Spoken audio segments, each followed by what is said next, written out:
ఆకాశవాణి ప్రాంతీయ వార్తలు చదువుతున్నది పోపూరి మురళీకృష్ణ ప్రసాద్. ముఖ్యాంశాలు: ఆంధ్రప్రదేశ్లో ఓఎన్జీసీ పైప్లైన్ కారణంగా ఉపాధి కోల్పోయిన వారిని అన్ని విధాలా ఆదుకుంటామని ముఖ్యమంత్రి వైఎస్ జగన్మోహన్ రెడ్డి పేర్కొన్నారు. ఉపాధ్యాయుల నియామకం కోసం ప్రకటించిన డిఎస్సి 2024 పరీక్షల షెడ్యూల్లో మార్పులు చేసినట్టు ఆంధ్రప్రదేశ్ విద్యాశాఖ మంత్రి బొత్స సత్యనారాయణ తెలిపారు. అర్హులైన పేదలకు తెల్ల రేషన్ కార్డులు ఇవ్వడంతో పాటు పలు కీలక నిర్ణయాలకు తెలంగాణ రాష్ట్ర మంత్రివర్గం ఆమోదం తెలిపింది. తెలంగాణ రాష్ట్ర అభివృద్ధికి 5 లక్షల కోట్ల రూపాయలు అందించామని కేంద్ర హోంమంత్రి అమిత్ షా పేర్కొన్నారు. మహిళలను ఆర్థికంగా బలోపేతం చేయాలనే ఉద్దేశంతో ఆంధ్రప్రదేశ్లో పలు సంక్షేమ పథకాలను అమలు చేస్తున్నామని రాష్ట్ర హోంమంత్రి తానేటి వనిత తెలిపారు. వార్తల వివరాలు: ఆంధ్రప్రదేశ్లో ఓఎన్జీసీ పైప్లైన్ కారణంగా ఉపాధి కోల్పోయిన వారిని అన్ని విధాలా ఆదుకుంటామని ముఖ్యమంత్రి వైఎస్ జగన్మోహన్ రెడ్డి పేర్కొన్నారు.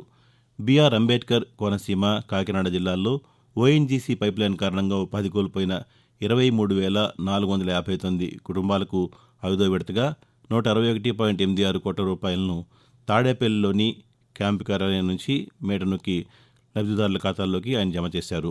ఈ సందర్భంగా ముఖ్యమంత్రి మాట్లాడుతూ ఇప్పటి వరకు 5 విడతల్లో 647.44 కోట్ల రూపాయలను మత్స్యకారుల ఖాతాల్లో జమ చేశామని తెలిపారు. ఒక్కో మత్స్యకార కుటుంబానికి నెలకు 11,500 రూపాయల చొప్పున అందిస్తున్నామని చెప్పారు. ఆంధ్రప్రదేశ్లో 6,100 ఉపాధ్యాయుల నియామకం కోసం ప్రకటించిన డిఎస్సి 2024 పరీక్షల షెడ్యూల్లో మార్పులు చేసినట్టు విద్యాశాఖ మంత్రి బొత్స సత్యనారాయణ తెలిపారు. డిఎస్సి 2024 పరీక్ష కోసం ఫిబ్రవరి 25వ తేదీ వరకు ఆన్లైన్లో దరఖాస్తులు స్వీకరించగా ముందు ప్రకటించిన విధంగా ఈ నెల 15వ తేదీ నుంచి పరీక్షలు ప్రారంభం కావాల్సి ఉన్నప్పటికీ పలు కారణాల వల్ల ఈ పరీక్షలను మార్చి 30వ తేదీ నుంచి ఏప్రిల్ 30 వరకు నిర్వహిస్తున్నామని ఒక ప్రకటనలో పేర్కొన్నారు. కొత్త షెడ్యూల్ ప్రకారం 2 సెషన్లలో పరీక్షలు నిర్వహించేలా టైం టేబుల్ రూపొందించామని, ఏప్రిల్ 7న trained graduate teacher TGT, post graduate teacher PGT, principal పోస్టులకు ఆంగ్ల భాష ప్రావీణ్య పరీక్ష నిర్వహిస్తామని అన్నారు. ఈ నెల 20 నుంచి పరీక్షా కేంద్రాల ఎంపికకు అభ్యర్థులు వెబ్ ఐచ్ఛికాలు నమోదు చేసుకునేందుకు అవకాశం కల్పిస్తున్నామని, హాల్ టికెట్లను మార్చి 25వ తేదీ నుంచి డౌన్లోడ్ చేసుకోవచ్చని తెలిపారు. అర్హులైన పేదలకు త్వరలో తెల్ల రేషన్ కార్డులు ఇవ్వాలని తెలంగాణ మంత్రివర్గం నిర్ణయించిందని రాష్ట్ర సమాచార శాఖ మంత్రి పొంగులేటి శ్రీనివాసరెడ్డి తెలిపారు. హైదరాబాద్ సచివాలయంలో నిన్న ముఖ్యమంత్రి రేవంత్ రెడ్డి అధ్యక్షతన సమావేశమైన కేబినెట్ పలు కీలక నిర్ణయాలు తీసుకుంది. మంత్రివర్గ నిర్ణయాలను మంత్రి పాతికేయులకు వివరిస్తూ ఇందిరమ్మ ఇళ్ల పథకానికి కేబినెట్ ఆమోదం తెలిపిందని, మొదటి విడతగా 4.56 లక్షల ఇళ్లు ఇవ్వాలని నిర్ణయించినట్టు తెలిపారు. ఓబీసీ, ఎస్సీ, ఎస్టీ సహా 16 కార్పొరేషన్ల ఏర్పాటుకు మంత్రివర్గం ఆమోదం తెలిపిందని చెప్పారు. మరికొన్ని గ్యారంటీలు అమలు చేయాలని నిర్ణయించామని, 2 రోజుల్లో 93% రైతు బంధు ఇవ్వాలని నిర్ణయించామని మంత్రి వివరించారు. ప్రధానమంత్రి నరేంద్ర మోదీ నేతృత్వంలోని కేంద్ర ప్రభుత్వం రైతుల ఖాతాల్లో ఏడాదికి 6,000 రూపాయల చొప్పున జమ చేస్తూ అండగా ఉంటోందని కేంద్ర హోంశాఖ మంత్రి అమిత్ షా పేర్కొన్నారు.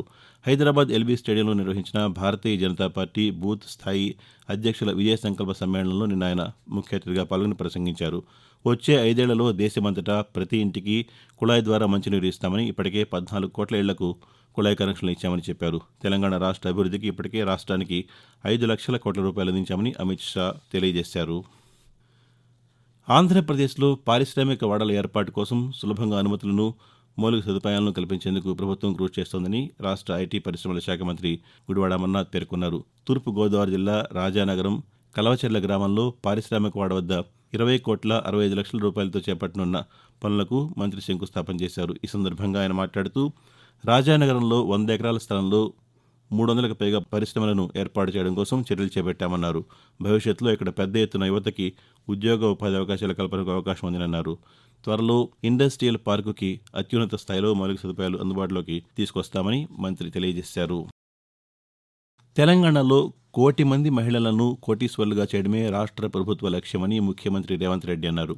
సికింద్రాబాద్ పెరేడ్ మైదానంలో ఏర్పాటు చేసిన సభలో మహాలక్ష్మి స్వశక్తి మహిళా పథకాన్ని నిన్న ఆయన ప్రారంభించారు. ఈ సందర్భంగా ముఖ్యమంత్రి మాట్లాడుతూ తాము అధికారంలోకి వచ్చిన వెంటనే రాజీవ్ ఆరోగ్యశ్రీ పథకాన్ని 10 లక్షల రూపాయలకు పెంచామని చెప్పారు. మహిళలకు భారం కాకూడదని 500 రూపాయలకే గ్యాస్ సిలిండర్ ఇస్తున్నామని అన్నారు. మహిళా సంఘాల కోసం ప్రత్యేకంగా 100 మార్కెట్లు నిర్మించి వారి ఉత్పత్తుల విక్రయం కోసం స్టాళ్లు ఏర్పాటు చేయిస్తామని రేవంత్ రెడ్డి తెలిపారు. ఆకాశవాణి ప్రాంతీయ వార్తలు వింటున్నారు.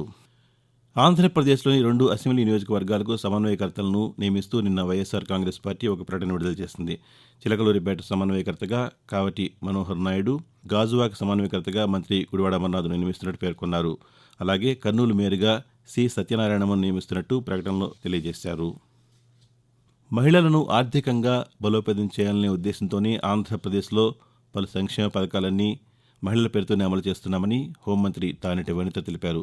ద్వారకా తిరుమలలో మండల పరిధిలో నిర్వహించిన వైఎస్సార్ చేయూత 4వ విడత పంపిణీ కార్యక్రమంలో ఆమె ముఖ్య అతిథిగా పాల్గొన్నారు. ఈ సందర్భంగా మండలంలోని 4,202 మంది లబ్దిదారులకు 7,87,87,500 రూపాయల చెక్కు మంత్రి అందజేశారు. ఈ సందర్భంగా మాట్లాడుతూ 45 నుంచి 60 సంవత్సరాల్లోపు వయసున్న ఎస్సీ, ఎస్టీ, బీసీ, మైనారిటీ మహిళలందరికీ వైఎస్సార్ చేయూత పథకం ద్వారా ఏడాదికి 18,750 రూపాయల చొప్పున 4 విడతల్లో ఒక్కొక్కరికి 75,000 రూపాయల చొప్పున అందజేసి ఆర్థిక భరోసా కల్పించినట్టు చెప్పారు.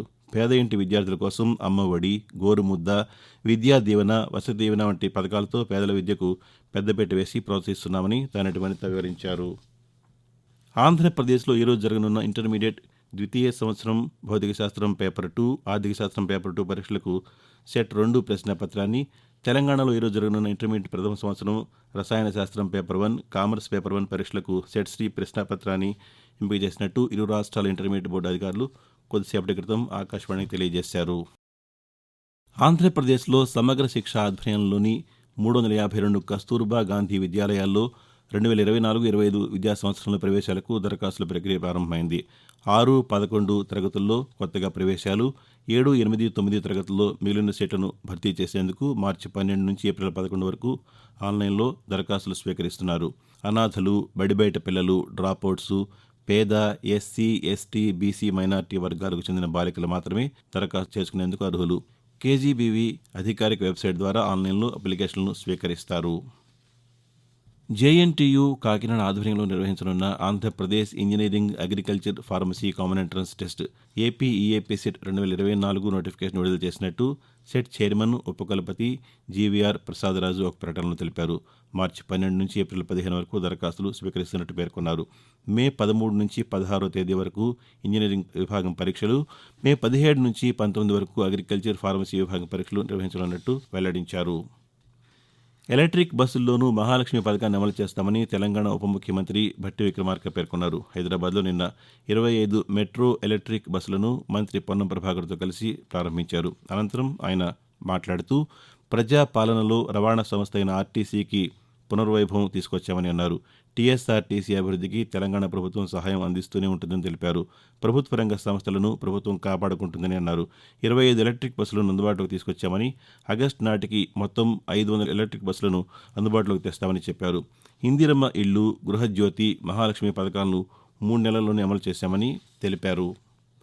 సముద్ర జలాల నాణ్యతను పర్యవేక్షించడంతో పాటు సముద్ర తీర ప్రాంతాల్లో పర్యావరణ పరిరక్షణ కోసం తీసుకోవాల్సిన చర్యలు తదితర అంశాలపై పరిశోధనలు చేసేందుకు జాతీయ తీర ప్రాంత పరిశోధన కేంద్రం ఎన్సీసీఆర్ ప్రధాన భూమిక పోషిస్తుందని కేంద్ర భూ విజ్ఞాన శాఖ మంత్రి కిరణ్ రిజిజు అన్నారు.